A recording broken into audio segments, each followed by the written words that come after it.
ça va. Nous avons affaire à un Dieu qui est prêt à combler chacun de nos besoins. Alors, je vais vous inviter ce matin à faire appel à ce Dieu. Par l'intermédiaire de chants que vous connaissez certainement, je vais vous inviter à chanter, demandant à Dieu de venir en notre présence. Et ce chant va constituer en quelque sorte les vœux que j'adresse à chacun de nous ici ce matin. Et pour m'accompagner dans ce chant, je vais inviter les 2 personnes les moins timides de ma famille à venir m'accompagner.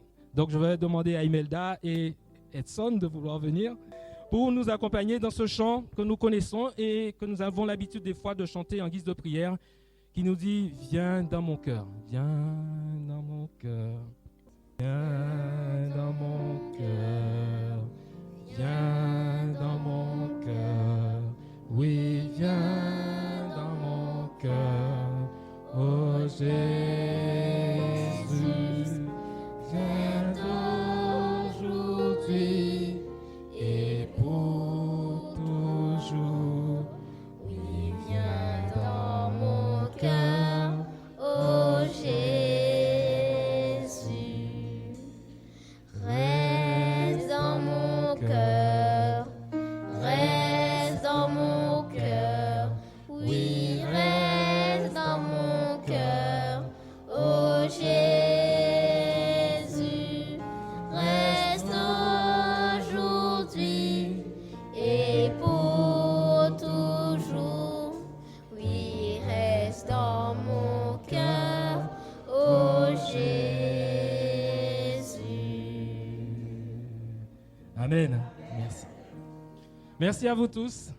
Merci surtout au Seigneur qui est présent dans notre cœur et nous le demandons de bien vouloir y rester. Vous savez, c'est le meilleur cadeau que je puisse nous souhaiter pour cette nouvelle année.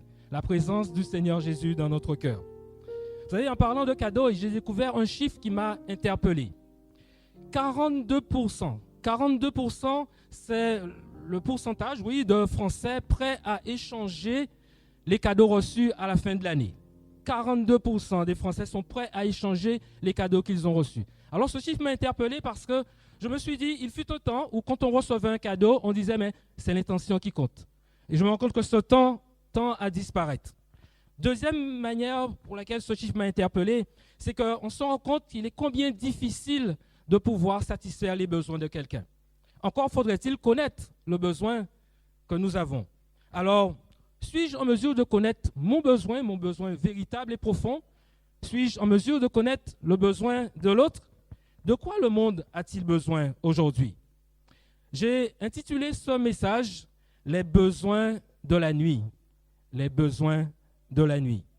Et le texte qui va nous accompagner, qui va nous servir de fil rouge, de fil conducteur tout au long de ce message, se trouve dans le livre de Luc, le chapitre 11, les versets 5 à 8. Luc, chapitre 11, les versets 5 à 8. C'est une parabole qui s'inscrit dans une démonstration que Jésus lui-même est en train de faire. Cette parabole va servir d'illustration à Jésus. Luc 11, versets 5 à 8 nous dit ceci.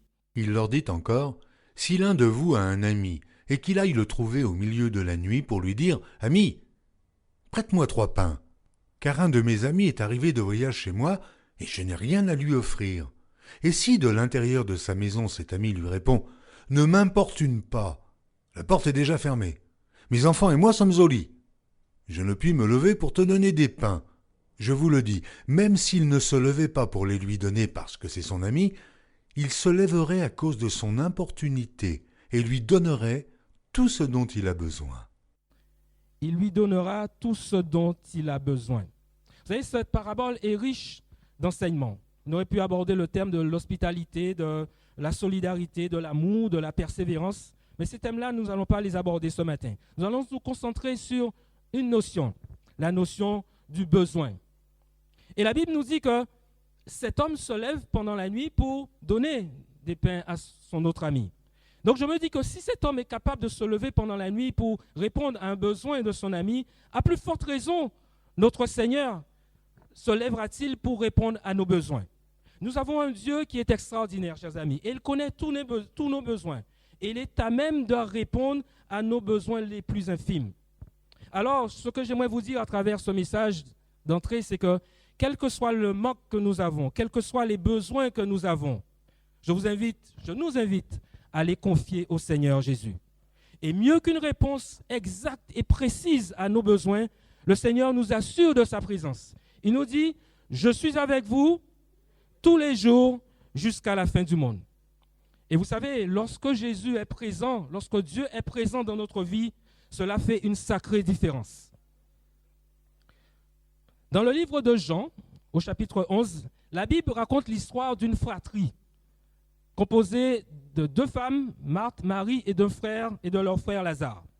Marthe et Marie ont un besoin pressant, car Lazare, leur frère qui est malade et qui bientôt va succomber de sa maladie, a besoin, bien entendu, de succomber, a besoin de guérison. Et parce que Jésus ne va pas répondre en temps et en heure aux besoins de ces 2 sœurs, elles iront jusqu'à reprocher Jésus son absence. Elles iront jusqu'à accuser Jésus, le rendant pratiquement responsable de la mort de Lazare. Et elles disent à Jésus, mais si tu étais là, notre frère ne serait pas mort. Et dans son amour, je veux bien croire que le Seigneur Jésus pardonne cette critique à ces 2 sœurs. Car dans leur critique, sûrement inspirée par la souffrance, par la douleur, elles ne se rendent pas compte qu'elles sont en train de faire un terrible aveu à Jésus. Quel est cet aveu? Elles sont en train de faire, ce que je crois, elles sont en train de dire à Jésus, mais si nous t'avions donné la vraie place dans notre vie, la place qui t'est due, si nous t'avions donné la place que tu mérites dans notre espérance, eh bien, nous ne serions pas aussi désemparés face à la mort. Si nous t'avions donné la vraie place pour répondre à nos besoins, nous ne serions pas aussi déséquilibrés au point de t'accuser de la mort de notre frère. Chers amis, chers frères et sœurs, tout comme ces 2 sœurs, nous savons que Jésus-Christ est la vie. Nous savons aussi que Jésus-Christ est la résurrection. Mais notre besoin, à mon sens, pour l'année 2022, c'est de convertir cette connaissance que nous avons de Jésus-Christ, de convertir ce savoir que nous avons de Jésus-Christ en une foi solide et inébranlable face à tous les événements que nous allons connaître au cours de cette année. Avant de poursuivre, je vais définir un petit peu la notion de besoin. Le dictionnaire définit le besoin en ces termes. Le besoin, c'est une nécessité ou une envie identifiée par l'homme. Il y a 3 mots importants. Nécessité, envie et identifié ou ressenti par l'homme. Alors, quelle est la différence entre nécessité et envie? Je vais prendre l'exemple suivant. J'ai besoin d'une voiture pour aller jusqu'à Basse-Terre. C'est une nécessité. Par contre, je ne veux pas n'importe quelle voiture. Je veux une Ferrari. Et là, c'est mon envie, quoi. La nécessité, c'est d'avoir un moyen de locomotion pour me déplacer, mais mon envie, mon désir, c'est une Ferrari, parce que je ne suis pas n'importe qui. Donc voilà la différence entre les deux. Il y a d'autres dimensions dans le besoin que nous verrons au cours de ce message. Vous savez, la notion de besoin a fait l'objet d'une classification connue sous le nom de la pyramide de Maslow. Si vous allez sur Internet, vous verrez cette classification où on va mettre dans différents registres, dans différentes catégories, les différents besoins que nous avons. Le titre de ce message, vous vous rappelez du titre? Les besoins de la nuit. Pourquoi ai-je donné ce titre à ce message? Les besoins de la nuit. Vous savez, un besoin jusque-là normal ou supportable devient une urgence quand vient la nuit. Vous avez certainement fait l'expérience d'une petite douleur à la dent. Pendant la journée, vous arrivez à vaquer à vos occupations, à travailler, à vous amuser, à étudier. Par contre, lorsque vient la nuit, vous arrivez à vous endormir. Mais à un moment de la nuit, la douleur devient tellement intense que ça vous réveille et que vous ne pouvez plus dormir. La douleur n'est pas plus importante la journée que la nuit que la journée. Simplement, pendant la journée, tous nos sens sont en ébullition. Notre cerveau est en train de tourner et la douleur passe au second plan. Mais dans la nuit, nos sens, notre cerveau se met en veille, se met en pause. Et là, la douleur prend toute la place. Et on a l'impression, et le ressenti que l'on a, c'est que cette douleur est plus importante la nuit que pendant la journée. Deuxième raison pour laquelle j'ai intitulé ce message « Les besoins dans la nuit », c'est que la nuit, vous savez que l'accès à un certain nombre de services est limité. Il y a un certain nombre de besoins qu'on ne peut pas satisfaire pendant la nuit. Pour une raison simple, par exemple, le travail est fermé, l'école est fermée, les magasins sont fermés. D'accord ? On ne peut pas tellement aller à la plage, ni à la campagne, ni à la montagne. Donc, ce qui fait qu'un certain nombre de besoins qu'on aurait pu satisfaire ne peuvent pas être satisfaits parce que les lieux où on pourrait y trouver une réponse, ces lieux-là sont fermés. Aujourd'hui, on se rend compte que l'accès à de plus en plus de services est conditionné à une loi, à un pass, à une condition émise par l'État. Vous avez peut-être vu cette semaine ou la semaine dernière, ces Chinois confinés dans leur maison. Et j'allais même dire que c'est plus qu'un confinement, ils sont emprisonnés. Ils ne peuvent pas respirer l'air pur. Ils ne peuvent pas aller prendre du soleil. Ils ne peuvent pas sortir, ne serait-ce que pour s'alimenter. Et on a vu à la télé des gens crier leur désarroi à travers les réseaux sociaux, mais aussi à travers les fenêtres des maisons. Et on imagine la dépression dans laquelle ces personnes se trouvent. On a l'impression que même les besoins les plus essentiels, respirer, prendre du soleil, ne sont plus accessibles. Et on a l'impression que pour ces personnes, mais c'est la nuit en permanence. Et ces personnes ont l'air de vivre véritablement un vrai cauchemar. On a l'impression que la nuit dure de manière permanente pour ces personnes. Et pour certains d'entre nous qui connaissent des difficultés par rapport à leur activité professionnelle, on a l'impression qu'on est dans une nuit terrible. Mais ce n'est pas qu'une impression. Ce que l'on vit dans le monde actuellement, la Bible l'avait déjà affirmé. Dans Ésaïe 60, verset 2, la Bible nous dit « Voici, les ténèbres couvrent la terre, et l'obscurité les peuples. Mais sur toi l'Éternel se lève, sur toi sa gloire apparaît. » La terre est rentrée dans une nuit de ténèbres. Mais gloire soit rendue à Dieu, qui fait lever sa lumière sur des personnes, qui fait lever son soleil sur nous, qui tient à ce que nous soyons sa lumière dans ce monde. Et vous savez, aujourd'hui, beaucoup de personnes qui sont dans les ténèbres ont besoin de savoir que quelqu'un qui est éclairé par la puissance de Dieu va écouter leurs besoins, va écouter leurs cris. Elles ont besoin de savoir que quelqu'un qui a reçu la lumière de Dieu va se lever de son sommeil pour répondre, autant que soit peu, à leurs besoins. Chers amis, nous avons un Dieu extraordinaire, un Dieu qui entend, un Dieu, j'allais dire, qui ne sommeille jamais, c'est la Bible qui le dit, un Dieu qui est accessible, quelle que soit l'heure du jour et de la nuit, un Dieu qui est bon par-dessus tout. Et pour pouvoir étayer ce que je viens de vous dire, je vais vous inviter à chanter, je vais vous inviter les chantres à m'accompagner s'il le faut, dans ce chant que nous connaissons qui nous dit « Mon Dieu est si bon, il est si bon pour moi ».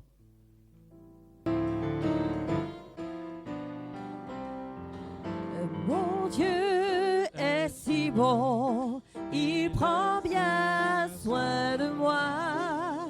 Ce Dieu si fidèle, sais-tu qu'il pense à toi? Il voudrait t'aider dans tes difficultés. Il faut que tu viennes à lui tel que tu es.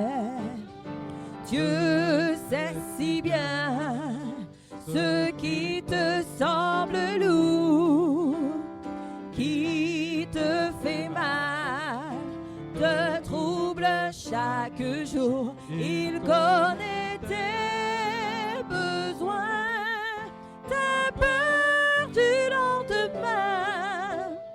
Avec mon Dieu, tu sais tout ira bien.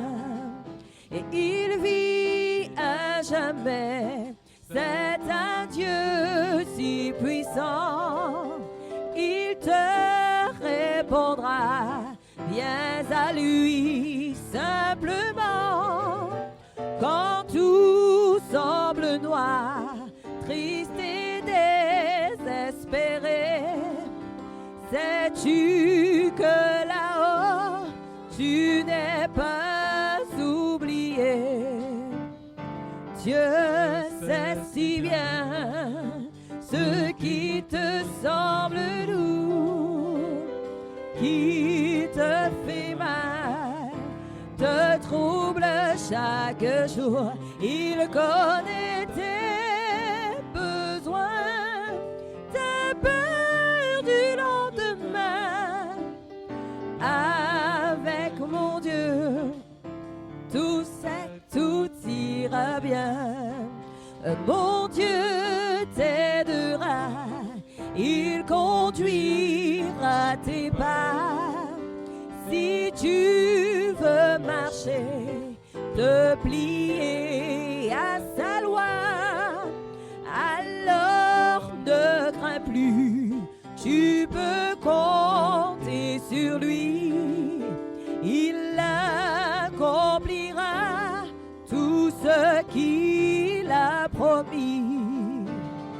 Dieu sait si bien ce qui te semble lourd, qui te fait mal, te trouble chaque jour. Il connaît tes besoins, tes peurs du lendemain. Avec mon Dieu, tu sais tout ira bien. Il connaît tes besoins, tes peurs du lendemain. Avec mon Dieu, tu sais tout ira bien.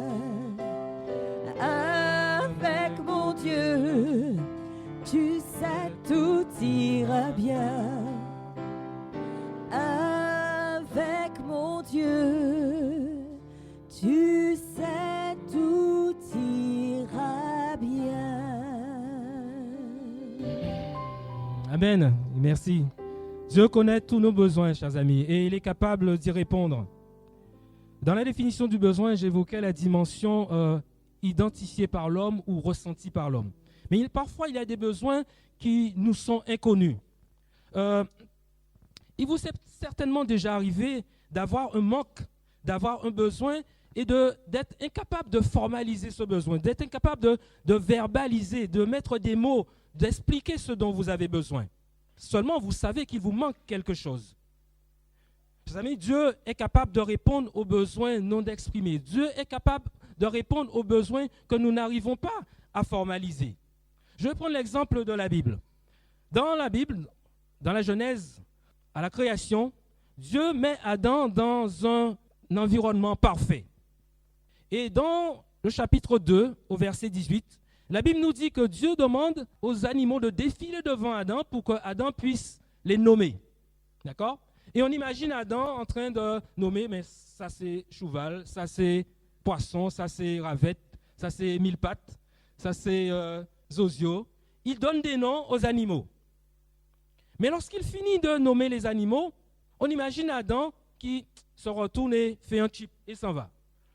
Pourquoi? Parce que le verset 19 il nous dit qu'il ne trouve aucun animal, aucun être qui soit semblable à lui. Adam est un petit peu déçu, on peut comprendre. Mais vous savez, des fois, Dieu nous fait expérimenter le manque. Dieu nous fait expérimenter le vide. Parce que lorsque nous expérimentons le manque, nous prenons conscience de notre besoin. Et lorsque le Seigneur répond à ce besoin-là, la réponse du Seigneur prend une toute autre importance.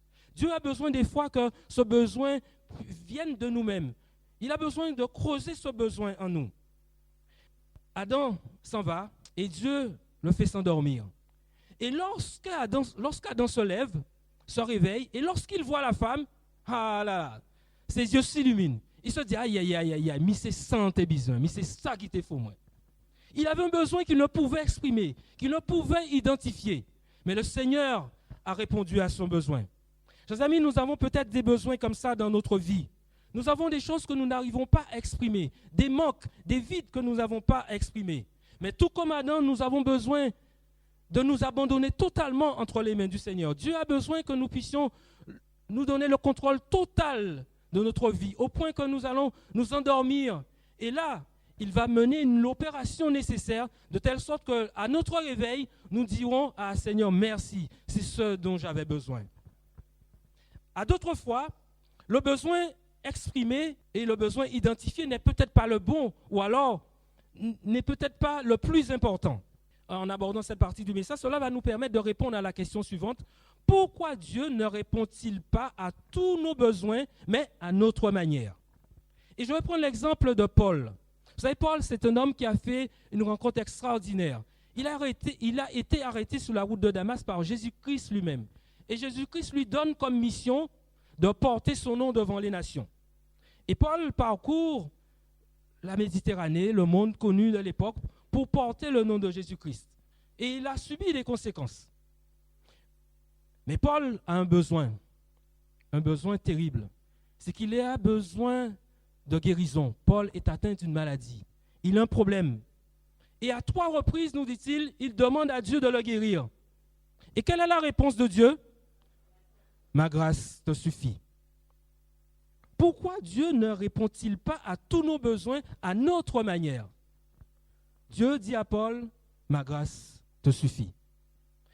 Nous avons certainement un problème, un besoin pour lequel nous prions depuis des mois, depuis des années. Ça peut être un problème de santé pour nous, pour notre famille. Ça peut être un problème pour notre famille, une demande d'unification de notre famille, de renforcement de notre famille. Nous avons peut-être besoin de fonder une famille.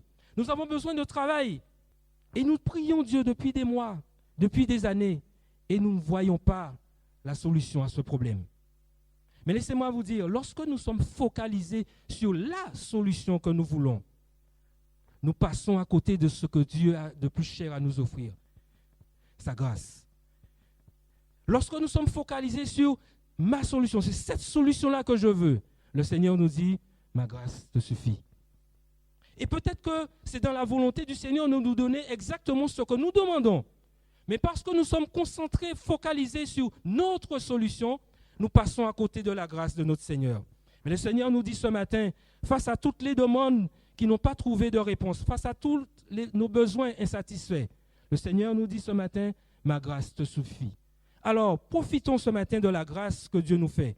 Et je veux moi vous dire qu'il n'y a pas plus grand que la grâce de Dieu. Parce que la grâce de Dieu nous conduit dans l'éternité. Nous sommes sauvés comment? Par grâce. La grâce de Dieu nous amène jusque dans l'éternité. Il arrive parfois qu'à certaines de nos demandes, la réponse de Dieu est du genre « Dites-moi ce dont vous avez besoin et je vous dirai comment vous en passez. » C'est un peu terrible hein, comme réponse. Mais pourquoi Dieu ne répond-il pas à tous nos besoins comme nous le voulons? La réponse est simple. Parce qu'en Jésus-Christ, nous avons tout. Est-ce que vous êtes convaincus de ça? Vous n'avez pas l'air, hein? Philippiens 4, verset 13 nous dit « Je puis tout par celui qui me fortifie ». Est-ce que nous y croyons vraiment? Est-ce que nous faisons la promotion de notre Dieu de cette manière, disant aux gens, avec Jésus-Christ, avec mon Dieu, j'ai expérimenté qu'avec lui, j'ai tout ce dont j'ai besoin. Je puis tout par celui qui me fortifie. Est-ce que nous faisons la publicité de Jésus de cette manière? Les services de communication qui font la publicité, les entreprises qui font la publicité, fonctionnent sur ce registre-là. Ils sont capables de nous faire croire qu'avec ce produit, nous allons tout avoir. Ça me fait penser à une petite anecdote. Il y a quelques années de ça, à une petite fille à qui on pose la question « Que veux-tu comme cadeau ?» Et elle répond « Je veux tel produit. » Et elle fait allusion à un produit hygiénique pour les femmes. Alors on lui dit « Mais c'est bizarre ça, comment se fait-il que c'est ce que tu veux comme cadeau ?» Et elle dit « Oui, c'est ce que je veux comme cadeau parce qu'avec ça, je peux courir, je peux sauter, je peux nager, je peux faire du vélo, je peux faire du sport, je peux tout faire avec. » Parce qu'elle a été convaincue par la publicité. Aujourd'hui, la société dans laquelle nous sommes veut nous faire croire qu'avec ce qu'elle propose et avec ce qu'elle impose, mais tous nos besoins seront comblés. Nos besoins de liberté, nos besoins de sécurité, nos besoins de santé, nos besoins de bonheur, nos besoins de famille, nos besoins de salut. Elle veut nous faire croire que ce qu'elle nous impose va combler tous nos besoins. Ça ne vous dit pas quelque chose, ça? Juste en passant, toute ressemblance avec un quelconque produit ne serait que pure coïncidence et le fruit de votre imagination. Mais nous savons, chers amis, que le besoin de bonheur, le besoin de santé, de paix que nous formulons pour l'année 2022 ne peut se réaliser qu'en Jésus-Christ et sur la nouvelle terre qu'il va nous proposer. Vous savez, le monde bouge et ses besoins aussi. Nous avons des besoins qui sont communs, mais nous avons des besoins qui sont spécifiques, qui sont particuliers à chacun de nous. Alors si on nous interrogeait sur nos besoins, quels sont nos besoins? Alors certains évoqueraient certainement des besoins de santé. Certains diront, mais j'ai besoin de l'annulation de cette loi d'obligation vaccinale. Certains évoqueraient des besoins de constituer une famille. Certains diraient, j'ai besoin de travail. Quels sont les besoins de notre famille, de nos familles? Peut-être certains diraient, mais j'ai besoin que ma famille soit plus unie. J'ai besoin de construire une famille. J'ai besoin d'enfants. Mais quels sont les besoins de l'Église? Quels sont les besoins de notre Église? Et peut-être, certainement, nous allons évoquer, entre autres, des besoins d'équipement, des besoins matériels, des besoins de réparation ou d'agrandissement, où nous avons besoin d'avoir une diffusion sur les réseaux sociaux qui soit au top. Mais nous sommes une Église à la fin des temps. Et dans Apocalypse 3, verset 14, à partir du verset 14, la Bible présente l'Église, la dernière Église de l'histoire de ce monde, l'Église de la Odyssée, une Église qui se présente comme elle-même, comme n'ayant aucun besoin. On n'a pas besoin de rien, on dit tout ça, il faut moins. Mais il y a un proverbe créole qui dit, pas connaître mauvais. Nous faisons partie de cette Église, l'Église des derniers temps. Est-ce que tous nos besoins sont comblés? Est-ce que nous disons que nous avons besoin de rien? Ne faisons pas cette erreur-là parce que le Seigneur nous a avertis. Vous savez, pour vivre, l'homme a besoin de satisfaire à ses besoins. Avez-vous noté les deux besoins qui ont poussé la majorité des gens à suivre le programme mis en place par l'État depuis quelques années, depuis quelques mois? Les deux besoins qui ont poussé la majorité des gens à rentrer dans ce programme, c'est un besoin de plaisir. Plaisir de la bouche et du ventre. Restaurant, bar. Plaisir des yeux. Fêtes, manifestations, cinéma, théâtre, les jeux de stade. Plaisir de faire la fête. Vous savez, le Seigneur nous a mis dans le monde, nous a mandatés dans le monde en tant que ses enfants pour aller vers les autres, pour répondre à leurs besoins. Et si nous désirons répondre aux besoins du monde selon leurs critères à eux, nous risquons de passer à côté du besoin véritable que le Seigneur a identifié pour ce monde-là. L'autre besoin, le premier besoin, je l'ai dit, c'est le besoin de plaisir. L'autre besoin qui a poussé la majorité des gens à rentrer dans ce programme, c'est un besoin de santé, un besoin de conserver une vie terrestre éphémère. Mais qu'en est-il de la vie éternelle qui se trouve dans la parole de Dieu, qui se trouve en Jésus-Christ? Vous savez, la Bible nous apprend que dans les derniers temps, les hommes vont préférer le plaisir plus que Dieu. Mais ce dont je suis certain, c'est que parmi toutes ces personnes qui ont été guidées par le plaisir ou le besoin de vivre et de survivre, il y a certainement des personnes qui ont un besoin latent, un besoin de vie éternelle. Il y a certainement des personnes qui ont un besoin qu'ils n'arrivent pas à identifier et à exprimer. Ce besoin de vivre éternellement. Et c'est là que nous rentrons en liste. C'est là notre mission, d'aller dire aux autres que ce besoin latent que vous avez, ce besoin que vous n'arrivez pas à exprimer, ou alors que vous exprimez à votre manière, mais le Seigneur est capable de répondre à ce besoin. Il y a un autre besoin, un troisième, celui d'être tranquille, d'être en paix tout simplement. Cependant, il y a paix et paix. Laquelle des paix est la plus fiable? Voici ce que dit Jésus dans Jean 14, verset 26. Mais le Consolateur, l'Esprit Saint, que le Père enverra en mon nom, vous enseignera toutes choses et vous rappellera tout ce que je vous ai dit. Je vous laisse ma paix. Je vous donne ma paix. Je ne vous donne pas comme le monde donne, que votre cœur ne se trouble point et ne s'alarme point. On peut même identifier un quatrième besoin, celui d'obéissance. En effet, certaines personnes ont tout simplement envie d'être en règle avec la loi. Mais réfléchissons un peu. À quelle loi est-il plus aisé et plus avantageux d'obéir? À la loi d'amour et parfaite de Dieu, qui est éternelle, ou à la loi injuste et changeante des hommes? Et pour terminer, je dirais ceci. C'est dans la parabole que nous avons lue tout à l'heure, dans Luc 11, versets 5 et 8. L'action se passe la nuit, n'est-ce pas? Nous avons dit que nous sommes dans la nuit de l'histoire de ce monde. L'homme de la parabole demande du pain à son ami, n'est-ce pas? Le pain, soit dit en passant, est Jésus-Christ, la parole de vie. Avez-vous noté cependant ce que l'ami est prêt à lui donner? Non seulement il lui donne le pain demandé, mais il est aussi prêt à combler tous ses besoins. Chers amis, la seule personne qui, mieux que moi-même, est capable de connaître tous mes besoins, c'est mon Créateur, c'est mon Sauveur. Et parce qu'il est amour, et parce qu'il ne me veut que du bien, alors il me donne au-delà de ma demande. Car quand Dieu donne, Il donne avec abondance, selon 2 Corinthiens 9, versets 8 et 9. Et Dieu peut vous combler de toutes sortes de grâces, afin que, possédant toujours en toutes choses de quoi satisfaire à tous vos besoins, vous ayez encore en abondance pour toute bonne œuvre. Selon qu'il est écrit, il a fait des largesses, il a donné aux indigents, sa justice subsiste à jamais. Cette parabole dictée par Jésus s'inscrit dans une démarche, dans un raisonnement beaucoup plus large. Et ce raisonnement aboutit à ceci. De quoi avons-nous besoin? Et le Seigneur nous dit, verset 19, nous avons besoin de quoi? Nous avons besoin du Saint-Esprit. La nuit de ce monde fera bientôt place au matin glorieux du retour de notre Seigneur Jésus. Nous avons besoin du Saint-Esprit avec nous et en nous pour pouvoir assister à cette fête merveilleuse. Nous avons besoin de collyre, nous dit Apocalypse, pour ne pas être éblouis par le jour de gloire de notre Seigneur Jésus. Nous avons besoin de vêtements, un vêtement de lumière, pour que nous soyons au top aux noces de l'agneau.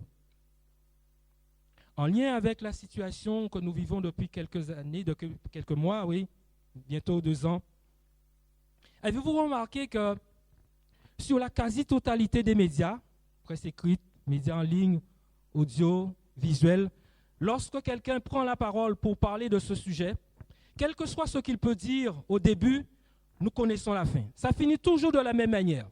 Ça finit de la manière suivante. C'est pour ça qu'il faut se faire vacciner. C'est pour ça qu'il faut accélérer la vaccination. Et moi, enfant de Dieu, quel message j'ai à donner? Quel message j'ai à transmettre? Quel est le besoin le plus impérieux pour ce monde-là? En phase avec Apocalypse 14, le messager que je suis a une mission: informer le monde d'un besoin salutaire. Apocalypse 14, c'est là le message du premier ange, nous dit, le besoin du monde c'est quoi? Craignez Dieu et donnez-lui gloire, car le jour de son jugement arrive, car le jour de la libération arrive, car le jour de la récompense arrive. Aujourd'hui, les personnes ont besoin de vérité par rapport à tout ce qu'on entend. Mais ça tombe bien, le Saint-Esprit nous conduit dans toute la vérité. Les gens ont besoin de vérité. Ça tombe bien parce que Jésus-Christ est la vérité. Les gens ont besoin de justice. Ça tombe bien, le Saint-Esprit nous conduit dans la justice. Les gens ont besoin de paix. Et Jésus-Christ nous a laissé la paix en la personne du Saint-Esprit. Les gens ont besoin de salut, les gens ont besoin d'espérance. Et cette espérance-là se trouve en Jésus-Christ et en Jésus-Christ seul.